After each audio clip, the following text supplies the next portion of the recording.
Welcome to the Sound of Ideas from IdeaStream Public Media. I'm Stephanie Haney. Thanks for being with us. Greater Cleveland Regional Transit Authority, better known as the RTA, says it wants to make commuting easier for people who use the bus line on West 25th Street in Cleveland's Ohio City neighborhood. The plan would require getting rid of some parking spots along the way, but critics are saying that will make things harder for people who park in that area, so the project is getting some pushback from business owners who would like those parking spots to stay where they are, among other things. To add to this mix, the RTA says this project is bigger than West 25th Street. So today we'll hear from people who are both for and against what is being called the Metro Health Line Bus Rapid Transit Project. We'll also hear from our reporter who's been covering what the RTA and the city of Cleveland have to say about it. On our panel today, we have Sam McNulty, owner of Market Garden Brewery, who you heard in yesterday's conversation about changes to parking downtown. We'd promised we'd have him back for this discussion about West 25th Street bus lines, and here we are. Sam, thanks for being here. Thanks for having me. Great to see you. Appreciate it. We also have Emily Harper here, who is a member of Clevelanders for Public Transit. Emily, thanks for being with us on the show. Thank you for having me. Really appreciative of the opportunity. Sure. And we have Zaria Johnson with us, our environmental reporter for IdeaStream Public Media, who also covers issues involving transit. Zaria, thanks for being here. Happy to be here. Thanks for having me. Now, if you'd like to join the conversation, you can give us a call. We've already got some emails in this morning. The number to call is 866-578-0903. You can email us as well at soi@ideastream.org. And you can send us a message on Instagram. On Instagram, we are at The Sound of Ideas. And we do want to note that we did invite the RTA and also the city here to be a part of this conversation. They declined, but we'll be sharing a joint statement that was provided to us from the RTA and the city of Cleveland. Now, RTA is calling this project the Metro Health Line Bus Rapid Transit Project, or just BRT Project for short, which is what we will be referring to it today as the BRT Project, because we only have about 20 minutes to have this conversation. So, Zaria, let's start by letting people know what is the BRT project plan. So it aims to sort of redesign the West 25th Street corridor. It's a 4-mile project overall, starting from Detroit Avenue in Old Brooklyn, going all the way to Lorraine Avenue in Ohio City near the West Side Market. But we're primarily talking today, I'm sure, about like 5 or 6 blocks of the project on West 25th Street in Ohio City. This is where the project proposes removing 72 street parking spaces and replacing them with 2 bus-only lanes on each side of the street. RTA is saying that this will help reduce transit time and increase reliability of the buses on the street. And they're also planning some safety enhancements for the corridor along those 5 or 6 blocks. But there's been some concerns about the impact on businesses, business owners, and the overall impact this might have on safety in the corridor as well. Okay, so let's start with some of the pushback the project is getting. Sam, you're an owner of multiple businesses on West 25th Street, Market Garden Brewery, Nano Brew, Brightside, and you're also a member of several groups that have collectively opposed this. So why are you against the plan? So my background is actually in city planning. I studied at the Levin College of Urban Affairs, just a few hundred feet up the road here on Euclid Avenue at Cleveland State. And all those years ago and in the intervening years, I've watched as cities around the world have shifted their thinking from the old-fashioned way of looking at traffic and saying, let's see how fast we can move as many vehicles as possible through this area. Hence our the highways that have kind of gutted our cities and created suburban sprawl. So cities around the world are doing what's called traffic calming and road diets. So they're slowing things down especially in dense urban walkable pedestrian areas like Ohio City. So I like to think of Ohio City not as a corridor, but as a neighborhood where people are living, working, playing, and I think it's just a much happier and safer place if there's calmer traffic. And what's interesting, and this is from the traffic engineers, Mike Schipper at RTA, he said these bus-only lanes that are going to remove 72 parking spaces will only speed up the buses about 2 minutes. He said a couple of minutes was his direct quote. So what we're saying is it really worth a couple of minutes of speeding up bus traffic to lose the parking spaces, but more importantly, create an unsafe environment for pedestrians? And I know this is a very heated debate. People love Ohio City, so I'm glad everybody's so passionate about it. But I think if we could agree on some baseline ideas and truths, and one truth I think we can all agree on is crossing 4 lanes of traffic is less safe than crossing 2 lanes of traffic. Okay, thank you for sharing that, Sam. We'll drill down a little bit more into what people are saying who are against the project, but want to bring Emily into the conversation now. Your group, Clevelanders for Public Transit, is for the BRT project. So why does your group think this is a good idea?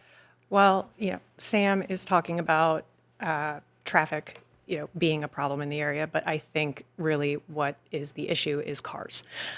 We see when buses and cars compete for the same space, that is what is dangerous to pedestrians. There have been many studies that have been conducted that show public transit increases safety and reduces traffic fatalities.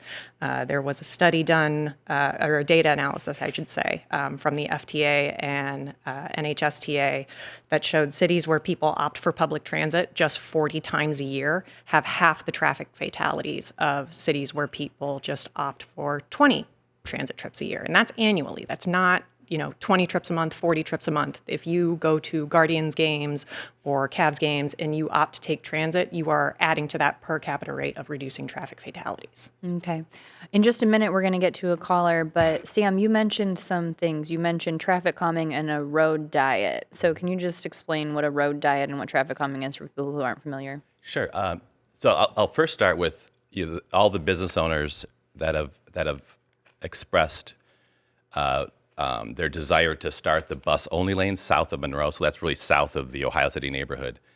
They are they're unanimous in their request for RTA and city planning, city hall to do that. But they're also unanimous in their support for public transit. So I don't want to frame this as like business owners versus public transit. I was car free for almost a decade myself. I walk, bicycle, and take public transit myself. I live across the street from the RTA Red Line and use it frequently, as well as buses. So I'm a big supporter of public transit. In fact, I'll tell a story I haven't told too many people in many, many years. When I was an undergrad at CSU, a group of friends and I formed what's called the Critical Mass Bicycle Ride.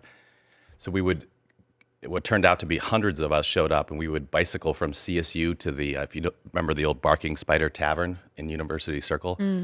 We would block traffic on Fridays at 5 p.m.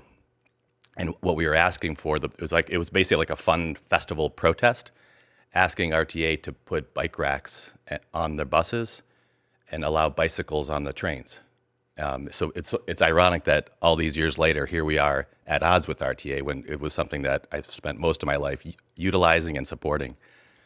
So sorry, that was a long-winded segue into answering your question on the road diets and traffic calming.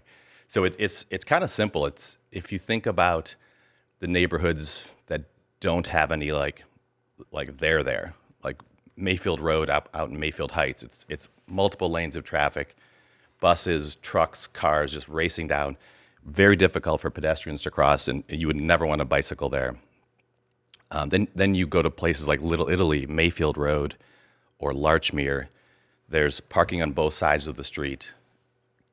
Traffic can get congested at times, but rarely. Cleveland doesn't really have rush hours to speak of compared to most cities. So when the neighborhoods that are the most interesting are the ones that have narrow streets, there's density. And our goal for the last 25 years in Ohio City has been we want to create the highest amount of choice in the smallest amount of area. And part of that is slowing down traffic and reducing the roadways so you make more room for humans. Okay, thanks for drilling into that with us, Sam. I appreciate that. We do have a call now from Adam in Cleveland Heights. Adam, welcome to the Sound of Ideas. Go ahead. Hi, thanks. Yeah, thanks for having me on. I just want to say that I support the bus lanes on West 25th. I appreciate Sam's comments and Emily's comments, and I have to disagree with Sam on the fact that this will be a less safe neighborhood with bus lanes. I think bus lanes will improve the safety. Like Emily said, the more we rely on cars, the more traffic, not only traffic there is, but the more instances there are for safety issues. And I think of it like,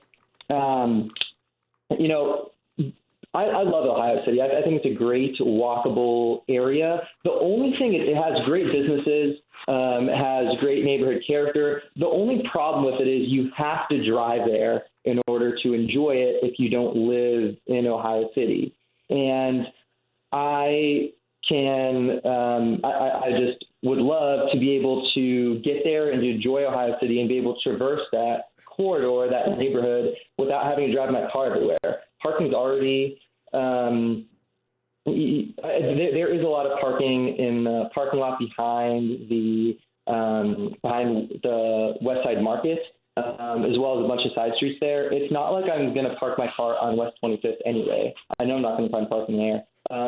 So yeah, I would definitely support a bus lane. I think it would improve the safety of the neighborhood. We already have BRT on Euclid Avenue. I ride my bike up there a lot. If you go through Midtown, I think it's a very safe area to cross the street. So yeah, I just want to say I support the bus lanes. And I do also concede that, like, we have in Cleveland a long way to go to improve public transit. Bus lanes on West 25th is like a very small step forward. We need a lot more than that. Just in that corridor, we need, I think, more frequent buses. We need a lot more investment in general in public transit in Cleveland. But this is just one very small logical step forward that we need to take to improve the safety of the Ohio City neighborhood and to improve transit options for people all around Cleveland. These are some great points, actually. I have a few thoughts if I might jump right in. Go ahead, Sam. Was it Adam? Yes. So I actually grew up in Cleveland Heights right off of Coventry. And I think we would all agree that Coventry would not be improved if we took out all the street parking and widened the roadway to 4 lanes. In fact, I don't know where you live in Cleveland Heights, Adam, but Lee Road just got through the years-long process of narrowing the lanes, adding curb bump outs to calm traffic and create more safety. And as a result, I would argue Lee Road is thriving. Whereas, places like Euclid Avenue, my first restaurant was at Cleveland State University, and there was a little bit of retail presence around Cleveland State at the time. I will say the bus-only lanes have decimated retail on Euclid Avenue. It is a dead zone. And when we talk about coming from Cleveland Heights, I also bicycled to Cleveland Heights from Ohio City. So the north-south corridor of West 25th Street that cuts through the Ohio City neighborhood wouldn't actually benefit visiting from Cleveland Heights because you're coming from the east side. So you're at a completely different compass point. But the Rapid does make a lot of sense coming from Cleveland Heights. If you go down to Little Italy, you can take it straight to Ohio City.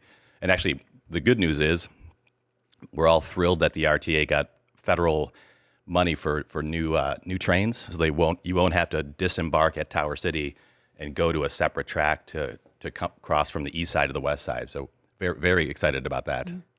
Emily, would you like to respond? I would like to respond. Thank you, Stephanie. So, Sam, I just want to back up and address you saying that you have unanimous support among businesses. You have unanimous support among the business owners who agree with you.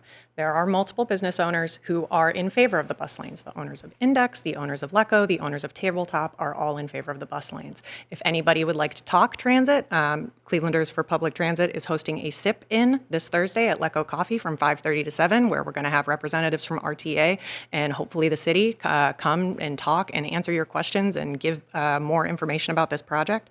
But I think one of the things that we should focus on here is not necessarily the loss of parking, it's what we're going to gain. So, and that is safer streets, it's more reliable transit, because it's not just saving a couple of minutes on West 25th, it's going to impact reliability throughout the lines. So if you're down in Clark Fulton, if you're down in Parma, you are going to see the positive effects of the buses not being held up and trying to compete with cars and cyclists. We're also getting massive street improvements. We're getting vertical delineators, we're getting rumble strips, we're getting enhanced signage, we're getting crosswalk improvements for pedestrians, and we're getting more protection for cyclists because cyclists can use the bus lanes. They are not going to be weaving in and out of cars. We are not going to have buses that are held up behind cars that are double parked. We're not going to have people hopping out between parked cars and getting struck by vehicles. That we have had almost 50 pedestrian-involved accidents in the last decade. And that seems like a long stretch of time, but that's 50 too many for the West 25th Street corridor. So I just would like to add that, I listened to the show last week about the West 25th Street parking increases, and Matt Moss from the city was on, and he had said, people feel a lot of ownership over those parking spaces. And I think business owners obviously feel a lot of ownership over those spaces because those are spaces that can be used for potential customers. But I also think it's important that we remember the streets belong to everybody, and prioritizing transit makes them better for riders and drivers alike. Parking isn't being eliminated entirely. There are still plenty of options. There's, almost 1,900 spaces that people can still park in. We're not taking it away, we're just changing things. And I think that the headline of business owners upset about loss of parking really should be, RTA moves forward with project promising safer streets, more reliable transit, and its residents showing strong support. We're going to have to agree to disagree on that one. So when you mentioned three businesses that are in support of, and one of those isn't even on West 25th Street, so we'll call it two. But every single vendor and business owner in the West Side Market, so the West Side Market is seeing a generational improvement that was long overdue, and every single person that's worked and run businesses in that historic building is opposed to this. So it does pose an existential threat to this neighborhood. And you could ask any vendor in the West Side Market, any business owner on the street, and we're talking from Great Lakes Brewing Company to ABC, the Tavern, to Something Different Gallery. And it is unanimous support except for the two businesses you mentioned. And we'll round up to three. But I would hate for this project to negatively impact the historic West Side Market and the businesses and people that work there. We did get an email in from Denise who would like us to clarify the stretch of West 25th Street that's included in the project. Zaria, can you clarify for us? Yeah, thank you for that email. So Mike Shipper said that, just to clarify, the BRT lane, the extension project, is planned for about just under 3 miles of the corridor, but overall the project is including 3.8 miles of the West 25th Street corridor, so just under 4 miles. Okay. And Zaria, what does the RTA and what does the city say the benefit of the project is? Yeah, so a big driver is this overall economic development when it comes to transit and micromobility and improving mobility in the city. So this project on its own is a $52 million investment that's expected to bring in about $1 billion overall. And this is through some other projected projects in the region. For example, the Irish Town Bend project that the city has going on. There's some bikeway projects they have in the works as well. So the idea here is that this project, along with the funds brought in from these other projects, will lead to this overall $1 billion investment in mobility and transit in the city. And as we sort of already touched on, the city and the RTA said in a statement that this BRT design will improve the travel times by, Sam's right, just a couple minutes, but they're expecting it to improve reliability of these buses by, I think, about 15 minutes. And in the statement, they said that these buses support 1.7 million rider trips each year with about 12 buses per hour in each direction between Detroit and Lorain. So I think it's both the cost of the project, the cost of these additional projects, and what that'll bring to the city, along with what they're expecting it to do for overall ridership on these buses. Okay. We did get an email in before the show even started today, so obviously this is something that people are very passionate about. So I want to read this note from Alton. Alton is in support of the project and says it's about the future of the neighborhood in Cleveland. Ohio City, Tremont, and Old Brooklyn are some of the few neighborhoods in Cleveland proper that are continuing to grow. We see new apartment buildings and people moving in all the time. We need to ensure that we enable movement between these neighborhoods and downtown in a way that does not rely on personal private vehicles. Alton goes on to say, I'm from Seattle, and despite it being one of the best transit cities in the country, it falls way short because it didn't anticipate the massive population growth over the last decade. Now there's just endless traffic and competition for the few parking spots available because the transit system could not keep up with the population growth. RTA is being proactive about this potential, and this is what we want from our public services. Alton then goes on to say, I actually agree with Sam McNulty's view as well that road diet and traffic calming should be required as well. Drivers make this street dangerous. I've almost been run over 3 times at an intersection there, once from a driver turning right on red and twice from an opposite side left turn lane. This 25 Connects project, the BRT project that we're talking about today, has to, says Alton, also include changes to light signaling that gives pedestrians an early walk signal while all lights remain red, or a scramble where pedestrians can cross diagonally. Alton, thank you very much. I know that was a long email. Thanks for bearing with me. A lot of points made there. Sam, I want to ask you, what do you think about what Alton says there about the population growth and the considerations there? So he makes some great points. There's a lot we can do to make traffic more efficient and more safe. I love the idea of the giving pedestrians an advanced signal, so you get out in the street before traffic starts pulling through the same intersection. Simple, smart technology like that has been shown to save lives. Because if you think about it, when the pedestrians and the cars are all departing at the same time, the likelihood of the car trying to pull in front or just not seeing the pedestrian is much higher than if the pedestrian's already in the crosswalk. So there's a lot of and if you read about best practices in city planning, timing of the traffic lights is another one. I was just in Tokyo this past summer, and the second largest city on the planet, and they would time the traffic lights so that you would see down the main corridors throughout the city, all the lights would turn green, all the traffic would flow through, and they would prioritize the main roads, and then the cross traffic would get a secondary preference, and then all the main avenue lights would turn red, and briefly the cross traffic would be allowed in. So it was a smart way to use main arteries through smart traffic light planning. We've got a call now from Jenna in Cleveland. Jenna, welcome to the Sound of Ideas. Go ahead. Hi. I wanted to say that, there are parts of this project that I'm super excited about. Excited overall, but especially excited for some of the traffic calming that the city has committed to doing in the Ohio City section, including raised crosswalks. It's about $500,000 in safety investments, including, you guys were just talking about signal improvements.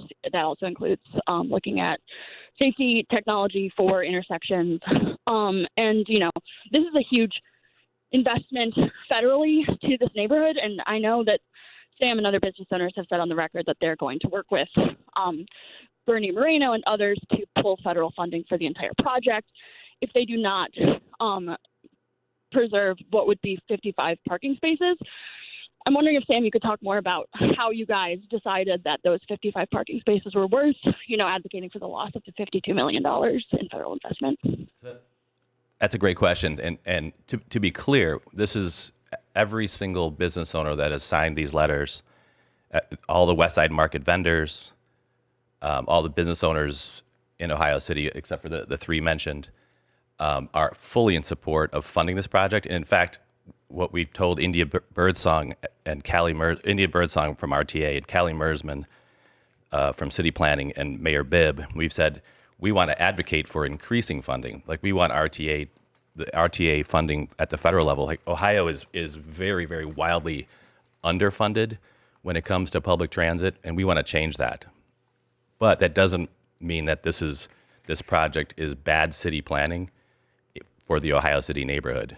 We want calm traffic, we want slower traffic, and we want to go on a road diet. And honestly, these parking spaces, first and foremost, they save lives because, like I said earlier, and I just want to be crystal clear on this, I think we can all agree, I hope we can all agree, that crossing 4 lanes of traffic is less safe than crossing 2 lanes of traffic. Emily, I want to ask you, and you can respond to all of the things that have been said here as well, so please do if you feel so inclined. I want to ask you about reliability, though. That's something that the group that you're with, the Clevelanders for Public Transit, has mentioned is important to them. It's something RTA has mentioned is important. So explain that to us. So reliability means the bus is getting there when it says it's going to get there. I'm not sure how many people are aware. There is now a live stop time app that you can check in on, which, when I started taking transit 11 years ago, that was not an option. So I would show up to a bus stop and wait there for 15, 20 minutes, not knowing where the bus was.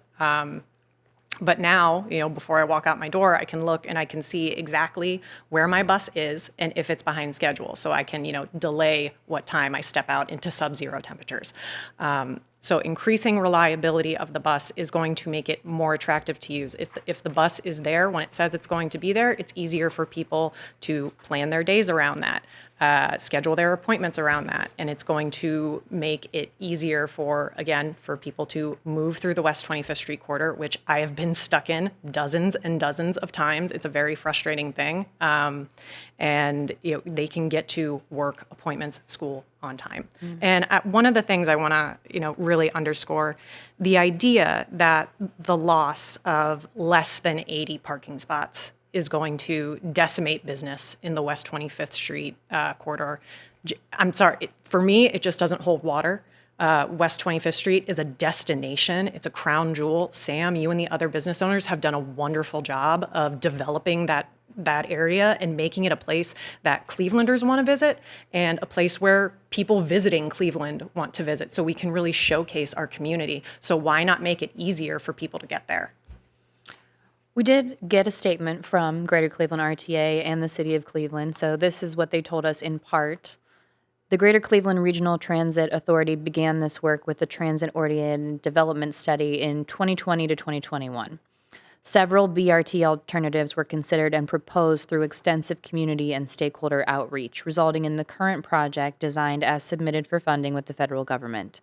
In November 2025, the project received environmental review approval, and it is presently at 90% design.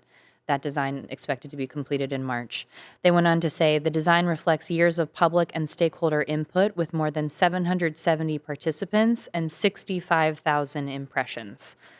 So, Emily, I'll return to you. Did the Clevelanders for Public Transit get to be involved in that input that the city and the RTA are talking about there? Not directly. We didn't necessarily have people from the RTA come to a meeting and say, CPT, what's your stance on this? But RTA held multiple open houses where members of CPT showed up and other members of the community not involved with the organization showed up to provide feedback, and the feedback was overwhelmingly positive. All of that feedback is available on RTA's website if you want to go through and read the sticky notes that they transcribed into Excel tables. People are in massive support of these bus lanes and of better transit overall. Clevelanders for Public Transit, however, we were fearful of the potential of this project, not having the impact that it could. So we did promote a letter writing campaign. And over the course of, maybe 3-4 months, we were able to generate over 2,000 letters of support that were sent to the RTA, they were sent to the county executive, and they were sent to the mayor's office. So resident support for this project has been very loud. Sam, did you get an opportunity to provide the kind of input the city and the RTA are talking about? No. So when and speaking of the county executive, Chris Ronayne, who also happens to be a former city planner under Jane Campbell's administration, he's been very supportive of the business community in Ohio City, and he's working to formulate a compromise with RTA, with city planning and the mayor's office. So I definitely appreciate Chris Ronayne's leadership and his perspective as a city planner. And he has spent his entire career serving the city of Cleveland, the people of Cleveland, and the people of the county. So when he found out that this plan was presented to the business community, fully formed, and we had zero input, he definitely went into action and organized a meeting with the business community in Ohio City, all the property owners, all the business owners. And again, it was unanimous. Everyone asked that the bus-only lanes start south of Ohio City, south of Monroe Avenue. But everyone was also unanimous in their support for RTA, for public transit, and for increasing funding for RTA. We did get an email in from Chrissy. Chrissy says, I'm a business owner in Ohio City, Joy Machines Bike Shop, which is just off West 25th, and a longtime neighborhood resident. The project has had resounding support in the neighborhood. There are hundreds of off-street parking spots. It's time the city prioritized public transit. RTA has made several concessions to ensure a safer walking environment, including raised crosswalks, which I have not yet seen in the city of Cleveland. Chrissy, thanks very much for sharing your perspective here. I do want to get to one point in this conversation that I want to make sure is clear for our audience. Sam, what is it that your group wants? You want the omission of a certain stretch of the parking to not be removed? Yeah, so essentially, we want the bus-only lanes to start south of Ohio City. I keep referencing Monroe Avenue. Maybe not everybody knows where that is, but we're very much in support of the double long bus rapid transit vehicles and making this more efficient. We love the idea of traffic calming, the raised crosswalks, the signaling, all this. But we just ask that it's kind of like a lot of people have a hard time visualizing it. So look, I mentioned Coventry. If Coventry became a 4-lane road, Cleveland, like the folks living and working in Cleveland Heights would not love that. Same with Lee Road. Lee Road just went the opposite way. They narrowed the roadway, put curb bump outs, and as a result, the retail environment is thriving. Nobody would want Mayfield Road going through Little Italy to become a 4-lane road. So it's kind of like if people could picture that, it is difficult to drive up Mayfield Road through Little Italy, during busy times, and that's by design. It calms the neighborhood, makes it safer, and it's better for the retail environment. Mm-hmm. We've got a call now from Danny in Cleveland. Danny, we only have a couple minutes left, but we want to include you in the conversation. Please go ahead, Danny, and welcome to the Sound of Ideas. Hi there. I just wanted to affirm what Emily had said about the safety with the parking spaces. I notice frequently in the corridor that mid-block crossings happen, not just at night when people are going between bars, but during the day. And when the cars are there, especially the large cars that people have a taste for, those crossings are frequently a point of conflict. They put the pedestrians in danger. I'm also a little bit curious, Sam, that you're in favor of the project further south than there, including the bus lanes, when that would presumably create the same dangerous environment that you're talking about further north, which I think calls into question the sincerity of those somewhat. So I just wanted to affirm that the parking spaces are generally hazardous to people who are crossing between them. Even if it's not marked, people do it. So that's my comment. Thank you, Danny. We only have a couple minutes left, so I know Danny raised some things here, but I do want to ask you, Emily, what the group that Sam is with is suggesting is omitting that 5-block stretch. Would that work for your purposes, or is that not even an option? It's the most congested area in that stretch of road. So getting rid of the bus lanes would render the project almost ineffective. And I'm pretty sure that, RTA said if we were to get that, we could potentially lose funding for the project. We're going to make sure that doesn't happen. By calling Bernie Moreno? No, we're going to make sure that RTA can compromise on this project and still maintain funding. Speaking about the federal funding and the broader impact of this, Zari, I'll ask you while we wrap this up. RTA says this extends beyond West 25th Street. Why is that? Yeah, part of it is those additional projects that I mentioned, the Irish Town Bend project and the Bikeway project, and these are projects that also need federal funding. The city and the RTA are working to secure about $20 million, I believe, of the $52 million needed for the BRT project on its own. So there's a concern that pausing this project, halting this project completely could call into question not only the funding it's already secured for the BRT, but also funding for these sort of additional projects that all play a part in this vision for mobility in the city. So that's a big part of the reason why they're choosing to move forward at this point. There is definitely more to talk about on this topic, and we can certainly revisit it at a future date. And I hope that we do. I want to thank our panel for being here. We have Emily Harper with Clevelanders for Public Transit. Emily, thanks for being here. Thank you for having me. And Sam McNulty, the owner of Market Garden Brewery, and with a group of businesses who are not supporting this project. Sam, thanks for coming. Glad to be here. Thanks for having me. And Zaria Johnson, thank you so much for covering this from front to back and side to side and all around. We appreciate it. Thanks for having me. All right, you are tuned into The Sound of Ideas. I'm Stephanie Haney. We're going to take a break now, but coming up, an AI pillow companion, a wearable device that will help you stretch more. We will be back to talk with our tech guru about highlights from this month's CES Tech Conference in Las Vegas. So stay with us.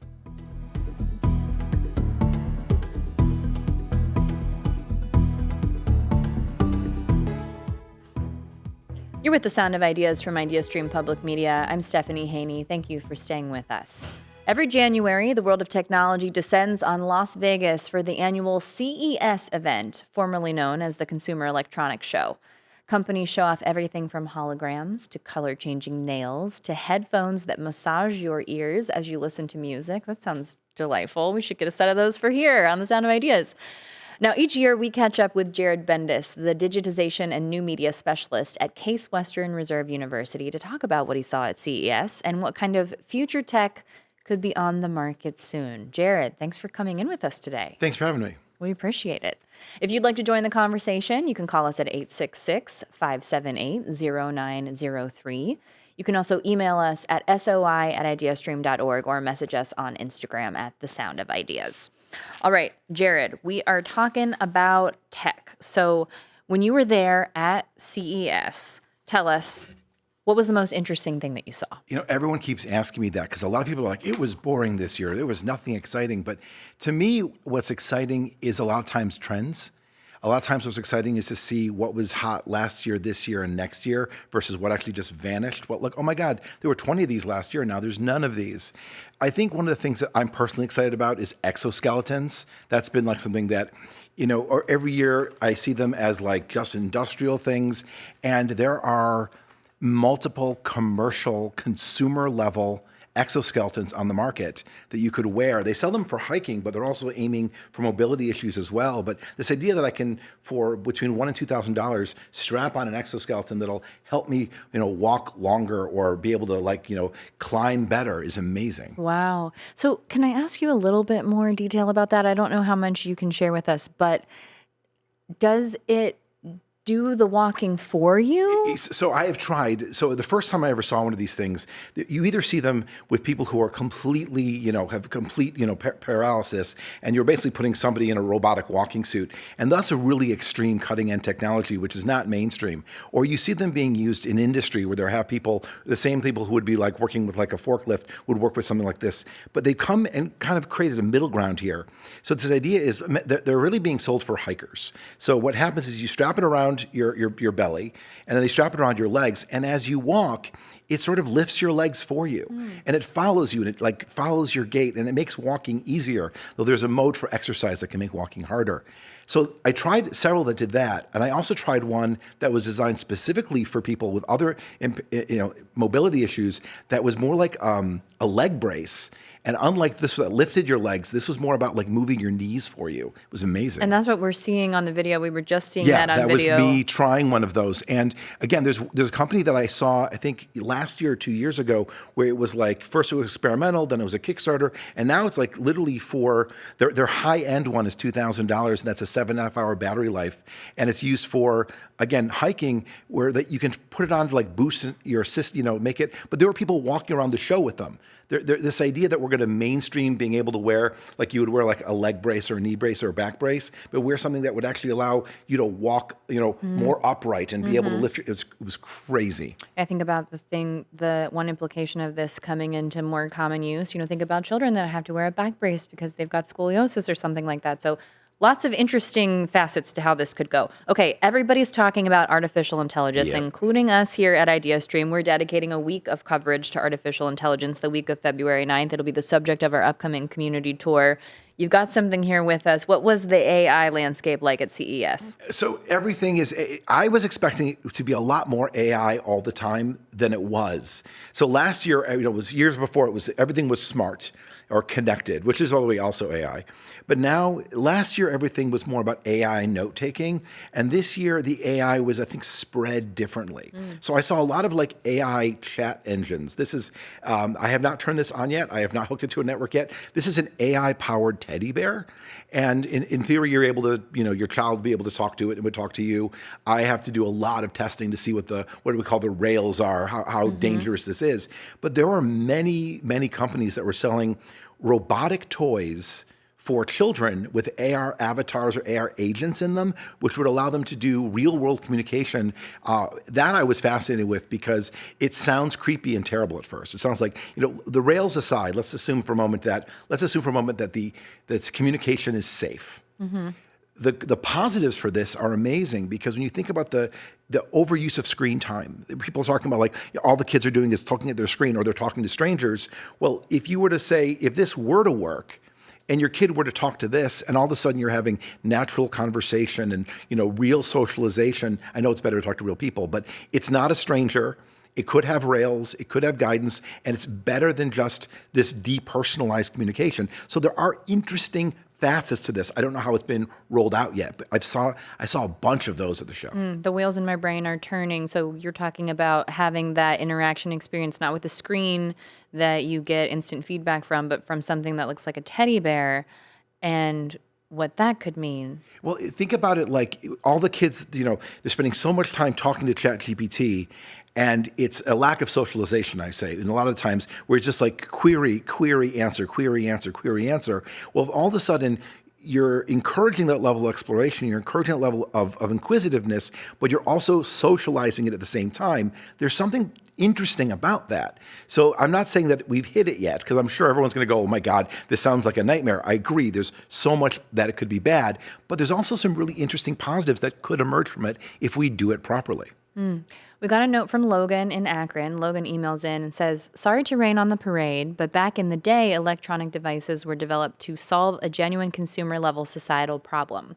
Now it seems the vast majority of products out there are just intended to part the consumer from their money.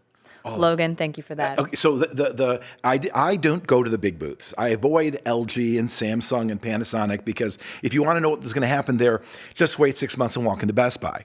I don't need to see that level of spectacle. But one of the things that the buzz was the Samsung refrigerator that had no door that was that had no door handle that was voice operated.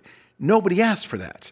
So this idea is, and 100% accurate, by the way, when you come up with a technology, you want to ask yourself, what is the scenario in which someone would use it? And you showed a video a moment ago with me talking to a robot.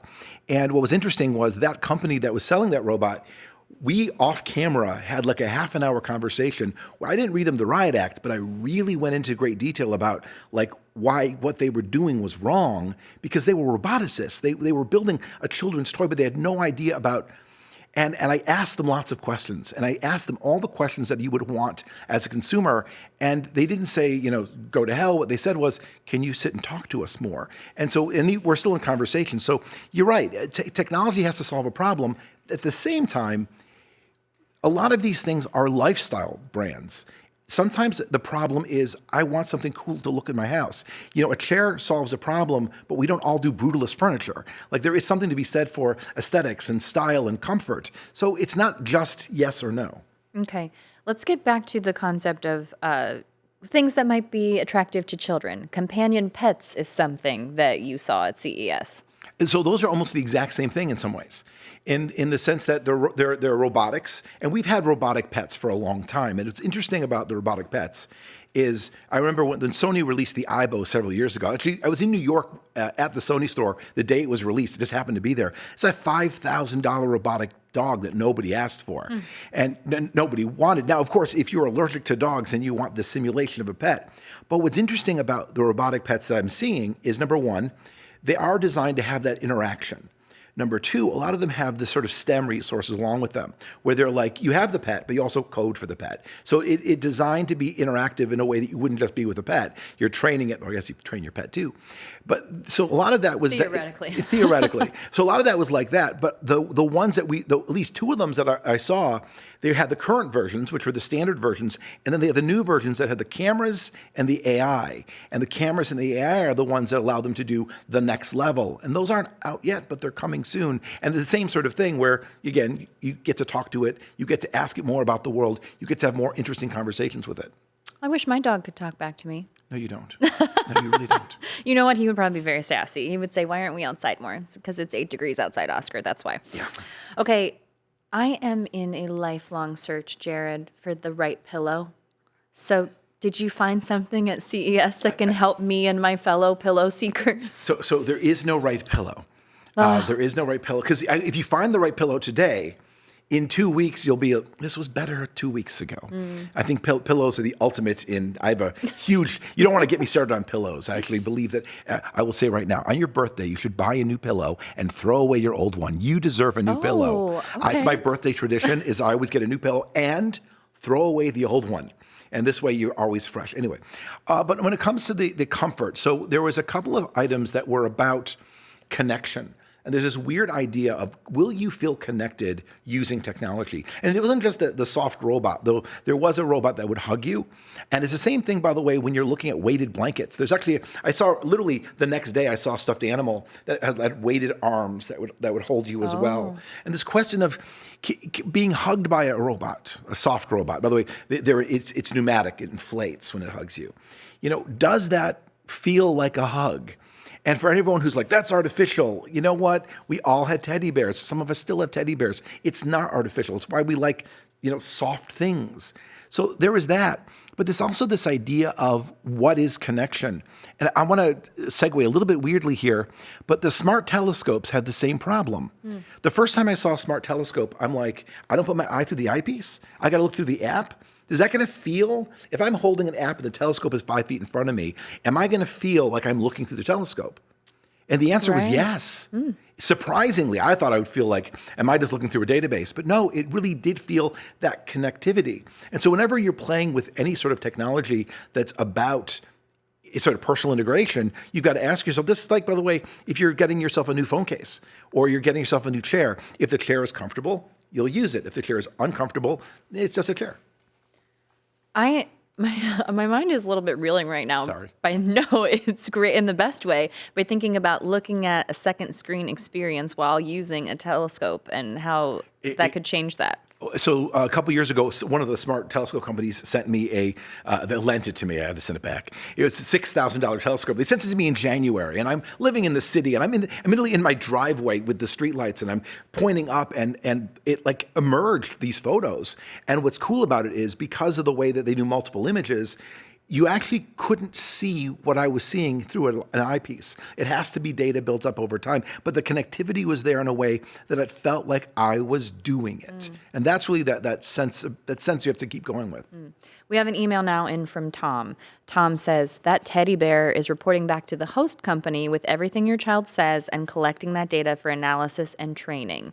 Big brother in a teddy bear. Don't buy these things. That's Tom's perspective on this. This is something a lot of people have concerns about with this listening technology. So, Jared, what did you see? Is that a conversation that was happening at CES? So, interestingly enough, each one of these, you have to look at sort of their different user profiles. What this is. I have not hooked it up yet, and this one.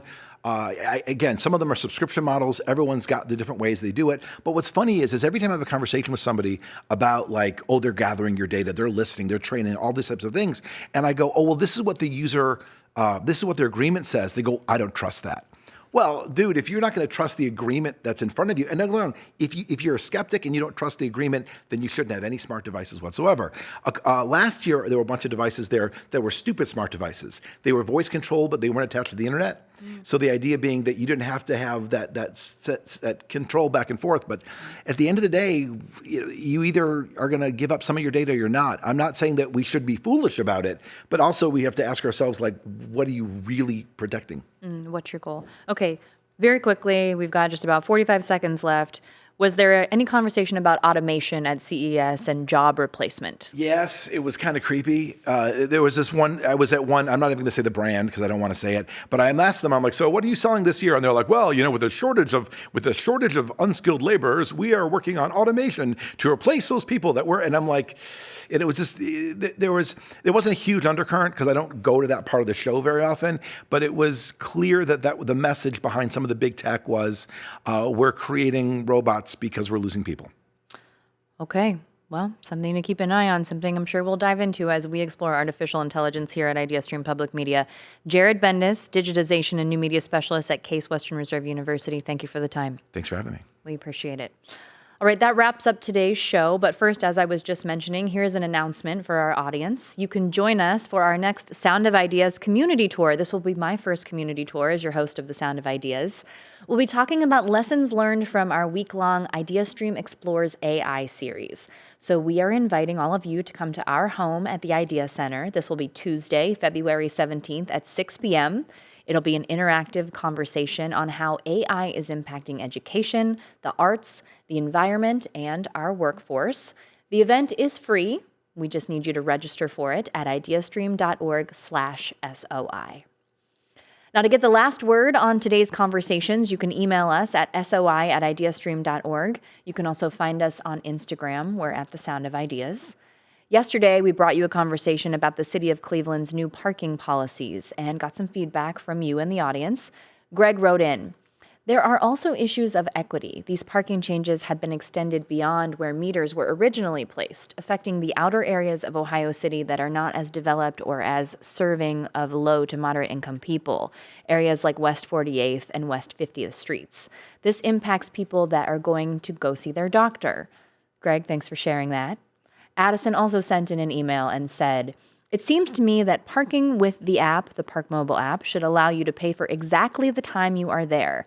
Paying for 1 hour minimum and staying 15 minutes just allows the city to potentially collect several 1-hour fees in the same hour." Addison, thanks for sharing that with us. Now, tomorrow on The Sound of Ideas, we'll be talking about millennial men and their willingness or reluctance to engage with therapy. And for the men in that generation who do use therapy and counseling, we'll learn how it's been helping them. If you missed any part of today's show, you can listen to The Sound of Ideas wherever you get your podcasts and watch the show on the IdeaStream Public Media YouTube page. You can also hear a rebroadcast tonight at 9 on 89.7 WKSU. I'm Stephanie Haney. Thanks for keeping the conversation going. We'll see you tomorrow here on The Sound of Ideas.